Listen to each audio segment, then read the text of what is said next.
Les femmes qui ont leurs règles font mourir les abeilles. Dans la conception d'un enfant, les femmes ne sont qu'un réceptacle. Voici les choses les plus incroyables et les plus terribles qu'on ait dit sur les femmes à travers les âges.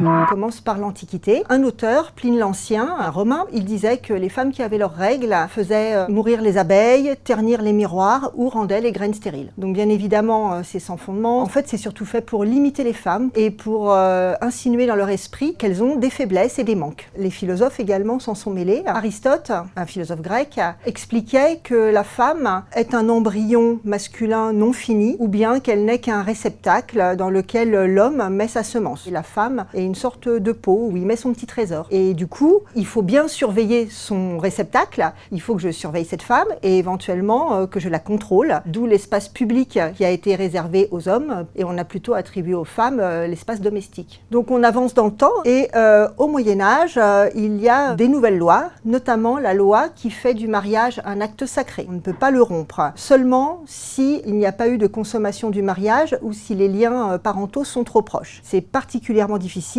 pour les femmes qui sont battues, puisque dans certaines régions, il y a des droits régionaux qui autorisent le droit de correction, qui autorisaient le mari à corriger sa femme, à condition de ne pas la tuer et de ne pas l'estropier. Ça allait très loin, puisque le mari donc avait cette liberté, mais des fois, il avait même cette obligation. Si par exemple, la femme était bavarde ou médisante, les voisins pouvaient aller voir le mari en lui demandant de corriger sa femme. Donc ces femmes qui allaient en justice pour dire qu'elles avaient subi un lourd préjudice de leur mari qui l'avait battue, avaient des fois le droit de ne plus cohabiter, mais elles devaient rester quand même mariées, et ce qui l'empêchait de refaire sa vie. À la Renaissance va exploser la chasse aux sorcières. Cette pensée de l'Antiquité a perduré et elle revient à la Renaissance. Galien, lui, explique que la femme est froide et humide, et donc il en déduit qu'elle est molle, et de là il en déduit que c'est le sexe faible. Dans la religion, on va se dire que comme son esprit est faible, elle est très facile à duper par le diable. Au XVe siècle, deux moines inquisiteurs ont publié Le Marteau des sorcières, un livre dans lequel ils expliquent comment repérer les sorcières et les éliminer. Ils piquaient la victime, et si ça ne saignait pas, ils disaient que c'était diabolique, ou ils cherchaient une tâche. Pour la personne qui était incriminée, c'était impossible de s'en sortir. Si elle n'avouait pas, elle était torturée,